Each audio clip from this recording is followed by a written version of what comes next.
Hər vaxtınız xeyir olsun, əziz idman həvəskarları, Telefitness verilişi efirdədir. Bu dəfəki qonağımız məşqçi Aşur Abdullayev olacaq və sizinlə sinə əzələ qrupuna aid olan məşq proqramını bölüşəcəyik.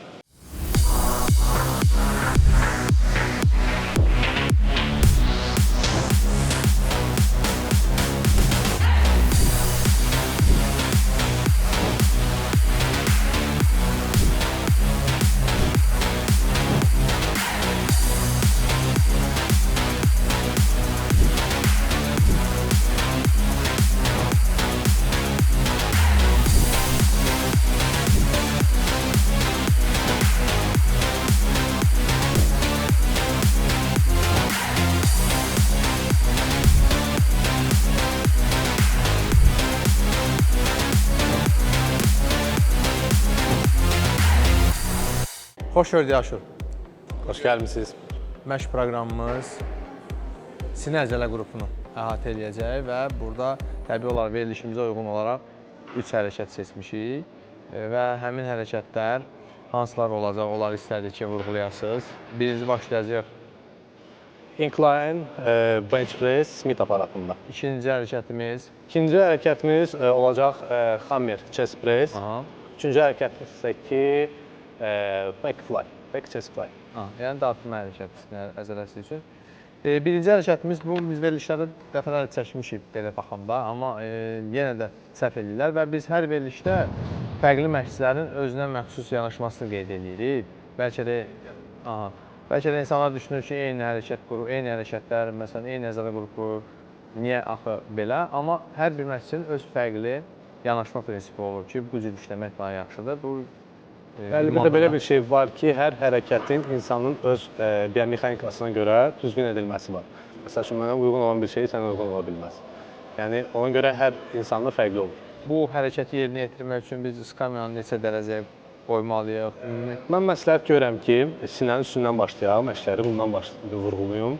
Niyə? Çünki sinənin altı hamıda normal inkişaf edib, hamıda var. Ancaq, yəni, sırf insana atletə profesional görüntü verən sinənin üst hissəsidir.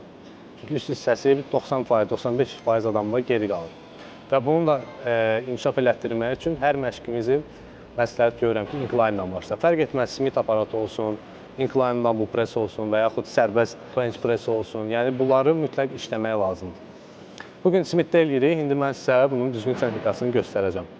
Dərəcəyə isə qaldıqda məsləhət görürəm ki, sinənin üstünü işləyirsə 30-45 dərəcəsi olsun. Ondan artıqda artıq çiyinin ön hissəsi yükü daha çox görür. Şikayətlənirlər hətta. Bəli, çiynimi çox hiss edirəm deyə. Ona görə ortalama bucaq 30-45 dərəcədir. Aydındır. Hal-hazırda 45 dərəcədədir. Yəni, bugün 45 dərəcə eləyək. 10 kilo ataq. Üzərinə 10 kiloqram əlavə edirik. Bir də bu aşağı hissəsinə fikir verin. Bu çox aşağı olanda bizim ağır çəkilə işləyəndə istər-istəməz insan sürüşür qabağa. Bunun qarşısını almaq üçün bunu bir dənə qaldırsaq yetərli. Oturacaq bir pillə qaldırırıq. Oturduq bir də əsas buradakı məqam ştanqanın sinəmizin hansı hissəsinə düşəcəyidir. Buna uyğun biz bunu quraşdırmalıyıq. Deməli, ortalama belə götürürük. Yəni, düzgün gəlir. Bunu götürdük. Yəni, çənə istiqamətinə çox yaxın yox. Biraz aşağı, bəli. Çənə hissəsindən biraz aşağı düşür. Çiyin enindən biraz aralı götürürük ki, biz bunu sinəyə buraxan zaman dirsəklə biləyə fikir verin. Burada nə çox yaxın, belə, nə də çox aralı olmalıdır. Niyə? Çünki çox yaxın tutsa, triceps əzələsi daha çox yük götürəcək. Aralı olsa isə gücümüz azalacaq, triceps qoşula bilmir. Ona görə burada 90 dərəcə tuturuq və bu qaydada işləyirik. Bir də əsas məqam, hər bir hansı sinə hərəkətində həmişə lapatkaları bir yerə yığırıq və sinə əzələsi maksimum qabaqda olur. Buradan bu qədər buraxdıq. Sümükləri maksimum sıxdıq. Toxundu və buradan qaldırırıq. İndi 5-6 hərəkət yerinə yetiririk say olaraq. Bu qaydadan. Bir də dirsəklərimiz burada önəmlidir. Yanlara yox, 45 dərəcə, 60 dərəcə yanlara baxır. Bu doğru. Yəni, əzələ istiqamətində.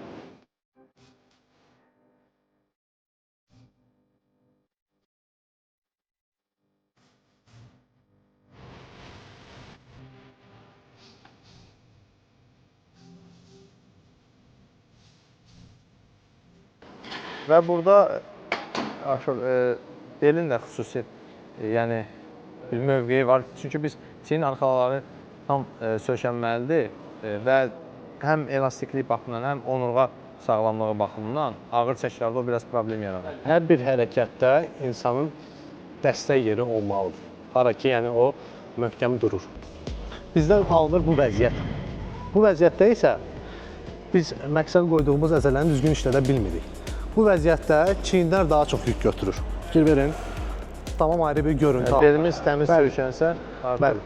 Çiyinlər daha çox yük götürür, sinə demək olar ki, qoşulmur. Ancaq bu qaydada buradan tam artıq sinə əzələsi dartılır və pik formada burada sıxılır yuxarı. ki ayaqlarımıza da fikir verir ki, ayaqlarımız da çox önə açılmamalı. Bəli, bəli. Ayağımız yanlarımızda olur və hətta ağır çəkilərdə yüngül dəstək ala bilərik ayağımızdan da. Bu düzdür powerlifting sistemi də ancaq fitnessdə də müəyyən qədər çəkiləri artırmaq üçün bizə kömək olur ayaqdan güc almaq. Və biz bu hərəkəti aşırı yerinə yetirərkən məşq proqramımızın birinci hərəkəti və ya sonuncu hərəkəti kimi eləsək hansısa bir problem yaranmaz? Mən məsləhət görərəm ki, əgər sinə əzələsinin kütləsinin artmağını istəyirsinizsə, bunu birinci hərəkət kimi salın. Niyə? Çünki bazı hərəkət gedir. Burada sinələrin də savayı, ön çiyinlər və triceps qoşulur. Əgər bir hərəkətdə 2 və yaxud 3 əzələ qoşulsa, bu artıq bazı hərəkət gedir. Ümumi güc artımı, kütlə artımında bizə çox kömək olur. Təməl hərəkət. Təməl hərəkəti, bəli. Və burada siz çəkiləriniz, saylarınız artsa, bir müddət sonra görəcəksiniz ki, sinə əzələlərinizə inkişaf edib, xeyla. Yəni, elmi araşdırmalara baxanda da bizim sinəmiz 60% ağ liflərdən, 40% qırmızı liflərdən ibarət. Bu da nə deməkdir? Deməli ki, 60% daha çox güc əzələ lifləri var, 40% isə daha çox dözümlü əzələ lifləri var. Ona görə biz sinə məşqlərimizi güc üzərində qurmalıyıq ki, təbii ki, biz powerlifter deyilik.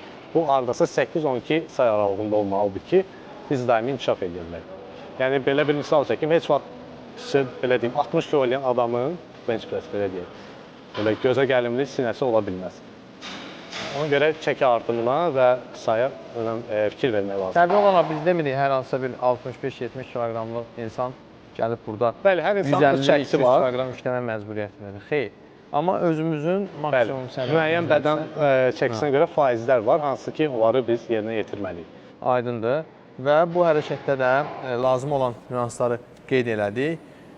İndi isə sırada ikinci hərəkətimiz var. Chest press hərəkəti, xamil chest press. Trenajör vasitəsilə yerinə yetirəcəyik. Keçid edək.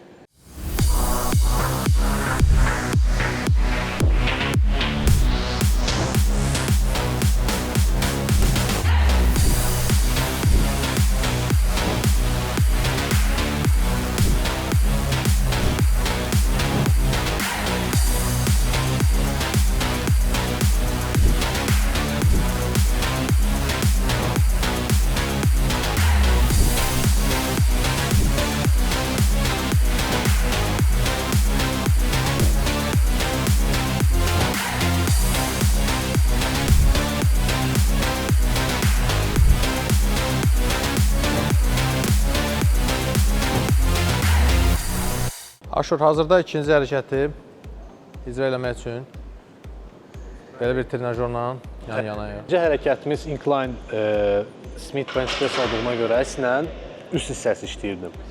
İndi isə gəldik chest press aparatına. Burada biz fokuslanacağıq sinənin ortasına və aşağı hissəsinə daha çox.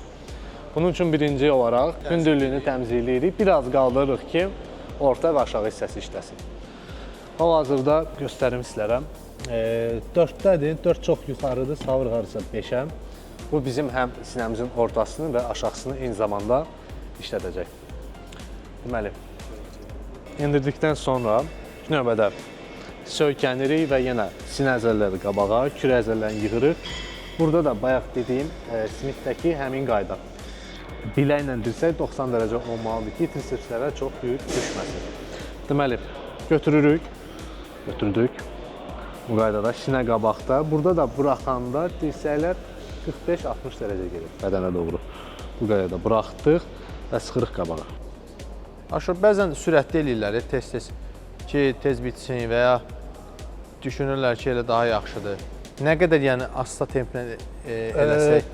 Mən deyərdim, nə çox sürətli, nə də çox asta eləyəsiniz. Orta bir templə hansı ki, əzələni hiss eləyirsiniz. Hiss edirsiniz ki, bu çəkindən siz istədiyiniz əzələyə fokuslana bilirsiniz. Nə çox sürətli, nə də çox yavaş. Və bu cür trenajyorlarda məsələn drop setlər eləyirlər. Görürsən ki, 10 kiloqramlıq blinlər məsəl üçün 4 dənəsini qoyurlar, bir-bir çıxardılar. Bu yeni başlayanlar biraz vərdiş göstərirlər bu hala ki, tez-tez eləsən, biraz maraq qatırlar, əyləncəli olur deyə. Yəni ayda yoxsa bir dəfə etsələr yaxşı olar. Belə deyim də, normal məşqin keyfiyyətini azaltmasın deyə. Drop setlərin müsbət tərəfləri də var, ancaq mənfi tərəfləri də var. Yeni başlayanlara bunu məsləhət görmürəm. Niyə? Çünki siz hər məşqlərinizi də drop set eləsəniz, sizin sinir sisteminiz bir müddətdən sonra çökəcək. Və özünüzü gün boyu çox yorğun, halsız hiss eləmə halları sizdə baş verə bilər. Ona görə məsləhət görərəm ki, 2 həftədən bir, 3 həftədən bir, əgər artıq müəyyən qədər idman keçmişiniz varsa, drop setləri istifadə edə bilərsiniz. Sinə məşqi olsun, çiyin məşqi olsun və yaxud kürək məşqi olsun. Yəni belə ancaq istifadə eləmək olar. Bu qaydada da, yəni yoxsa öyrəşmişik. Hər məşq eləmək doğru yanaşma deyil. Bunu daha çox qol hərəkətlərində biz görürük. Qolun məsələn xırda əzəllərdə hardasa eləmək olar. Ancaq böyük əzəllərdə kürəkdir, sinədir, biraz sinir sisteminə pis təsir edir. Aydın. Bax bu trenajyorda bəs yanlış qaydaları da bir dənə göstərək. Yanlış qayda əsasən həmişəki kimi bizim o dirsək sinə hərəkətlərində əsas yanlış qayda odur ki, kürək əzəllərini yığmırlar və dirsəklər və tutacaqlar səhv olur. Deməli, sinə qabaqda belə bir yaxın tuturlar. Burada artıq yük mənim trisepsimdə və çiynimdədir bu qaydada. Və oturacaqda da maksimum arxaya sıxılırlar. Aha. Yəni burada mən artıq sinə əzəllərimi hiss eləmirəm. Triseps genişləyir bu qaydada. Bu da bax bu hərəkətin yanlış qaydasıdır. Yerinə yetirilməsi vacib olmayan hissəsidir. İstərdim bir sual da verim. Bu da tez-tez yəni insanlarda maraq doğurur ki, bir məşq müddəti, məsəl üçün split proqramla əgər məşq edirsə, böyük əzələ qrupu, kiçik əzələ qrupu, nə qədər vaxt ərzində sonlandırsaq kifayət eləyər? Özünüz də bəlkə müşahidə eləmişsiniz, telefonla oynamaqdır, ətrafda hər hansısa bir marağı çəkən bir şeylə məşğul olmaqdır. Bu məşq keyfiyyətinə çox mənfi təsir göstərir. Yəni neçə dəqiqə ərzində limit qoysunlar, yeri gəlsə zəngli saatdan istifadə eləsinlər, həmin o taymerə baxsınlar ki, 40 dəqiqəmi, yarım saata mı, 1 saata mı? Belə deyim, yenə də bu individual bir yanaşmadır. Təzə gələn tələbələr, məsəl üçün, yarım saata da 40 dəqiqəyə də məşqlərini qutara bilərlər. Niyə? Çünki təzə gələndə işlədiyi çəkilər aşağı olur və buna görə də fasilə hərəkətlər arası, setlər arası qısa olur. Yəni 1 dəqiqə, hətta 45 saniyə təzə gələn insanlara bəs eləyir. Ancaq müəyyən qədər inkişaf elədikdən sonra siz çəkiniz artıq setlər arası insan daha çox fasilə verib dincəlməlidir ki, növbəti seti düzgün texnikada yerinə yetirə bilsin. Və beləliklə bu müddət biraz uzanır. Amma yəni 1 saatdan artıq sırf güc məşqi, yəni fiziki güc məşqi eləmək 1 saatdan artıq məsləhət deyil. Çünki kortizol hormonumuz qalxır və bu gətirir çıxarır bizim əzələ dağılmamıza. Ona görə məsləhət görərəm ki, bəli, 1 saat ərzində məşqinizi qutarasınız və sonra da kardiyonuz varsa, bir dənə protein, yəni whey protein, izolat olsun və yaxud digəri olsun, qəbul edib 24 qram, yəni bir porsiya 24 qram olur, gedib kardiyonuzu eləyə bilərsiniz. Yəni əzələ dağılmasının qarşısını almaq üçün. Yəni 1 saatdan artıq ziyandır. Çünki işlədiyimiz zaman ola bilər ki, məşq əsnasında gücümüzü yaxşı hiss eləyək, deyək ki, bu aparatda işləyim, bu aparatda işləyim, amma ki, biz həmin müddət ərzində özümüzü daha çox stresə salıb, əzələnin inkişafına mane olunur. Və ikinci hərəkətimiz də bu əsnada bitdi. Növbədə sonuncu, üçüncü hərəkətimiz var ki, həmin hərəkəti az sonra yerinə yetirəcəyik.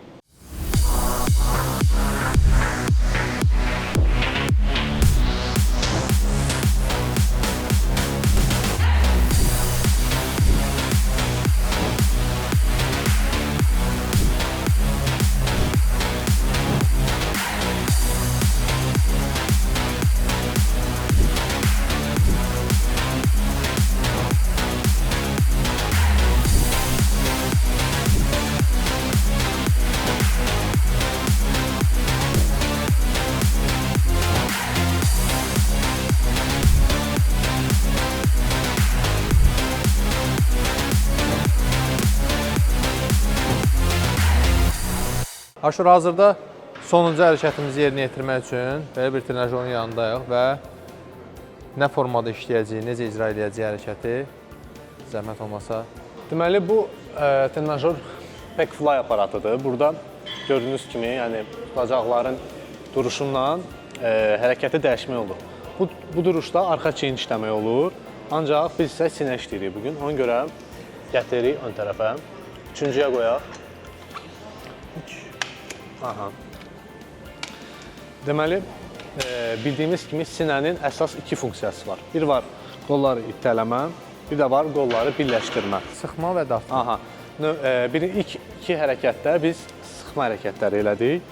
Hansı ki, əsas bizə gücü və əzələ kütləsini verir. Bu isə daha çox əzələni formalaşdırmaq üçün olan bir hərəkətdir. Yəni, sinə əzələlərin hamısını bir yerə yığır. Yəni, bu da bizə dolu, belə qəşəng görüntü verir sinə əzələlərinə. Yəni, hansı ki, o əzələ liflərini parçalanmağa daha da kömək eləyir. Bəli, tamamilə doğrudur. Mən bunun ilk oturacağından başlayayım. Deməli, burada oturacaq çox rol oynayır. Deməli, oturacaq nə qədər yuxarıda olsa, bizim bir o qədər sinəmizin altı qoşulacaq. Ancaq oturacaq düşdükcə, o da bizim sinəmizdə getdikcə yuxarı qalxacaq.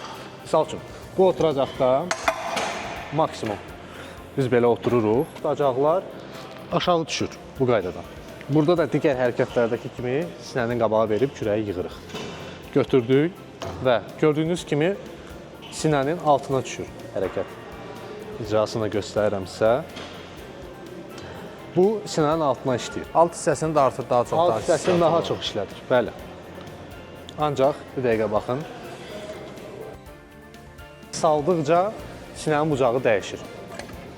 Bunu saldıq, qoyduq 5-ə. Oturduq. Artıq görün, bucaq nə qədər dəyişdi. Burada artıq daha çox sinənin ortası gedir. Bu qaydada. Və sizə ən axırıncı, sonuncu duruşu göstərəcəm. Bu isə daha çox sinənin üst hissəsidir. Bu qaydada. Daha çox sinənin üst hissəsi burada aktiv olur. Deməli, bunu göstərməkdə sizə məqsədim nədir? Hər insana individual yanaşma olmalıdır. Kimdəsə sinənin üstü daha çox geri qala bilər, kimdə isə ortası, kimdə isə aşağı hissəsi. Ona görə bundan asılı olaraq biz bucağı təyin edirik. Misal üçün, bugünü məndə deyək ki, sinənin üstü geri qalır.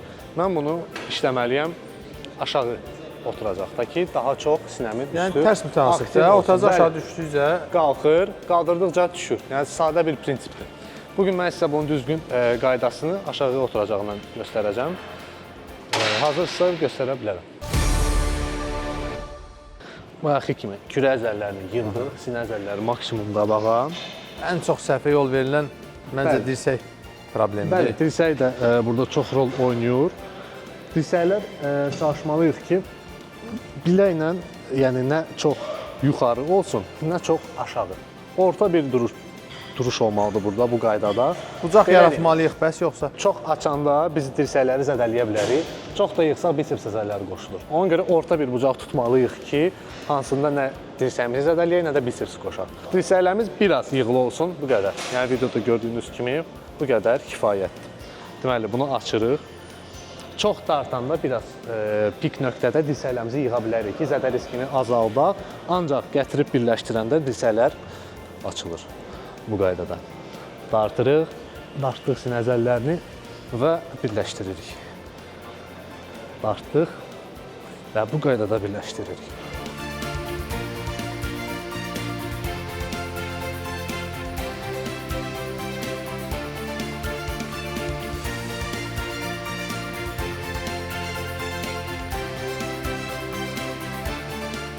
Və qoyanda bu məsləhət görürəm ki, ilk bir tərəfi qoyasınız, sonra isə digər tərəfi. Çünki son setlərdə gücünüzə kontrol edə bilmərsiniz. Aşır və bir də onu istərdim soruşum ki, məsələn, insanlar üstünlük verir daha çox trenajörlarda yerinə yetirməyə. Bu onun xüsusi biomexanikasına əsaslanır ki, daha rahat olur. Sadəcə çəkiləri artırıb azaldırıq. Sərbəst ağırlıqda, məsələn, ştanga vasitəsilə və qantellərdə biraz az rastlanır, hər işə təzə başlayanlarda. Bu fly hərəkətini, yəni dartma, sinənin dartma hərəkətini biz qantellər vasitəsilə yerinə yetirsək, keyfiyyətli baxımdan belə mi yaxşı olar? Yoxsa orada da məsələn oturacaq məsəl üçün qaldırırlar dərəcələrini, sinənin üstünə işləyirlər. Hansı daha keyfi? Başa düşdümsə belə izah edeyim. Yəni tələbə belə deyim, məsəl üçün ilkin aylarda gəlibsə, ona qantellərlə bu hərəkəti vermək biraz məqsədə yönlü deyil. Niyə? Çünki təzə başlayan insanın bizim bildiyiniz kimi əzələlərimizdən başqa stabilizator əzələlərimiz də var, hansı ki bizim balansımıza rol oynayır.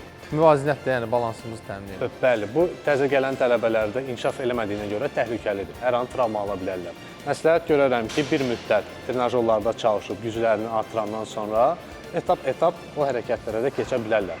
Orada da həmçinin eyni qaydadır. Skamyanın qaldırdıqca sinənin üstü işləyir, saldıqca isə sinənin altı.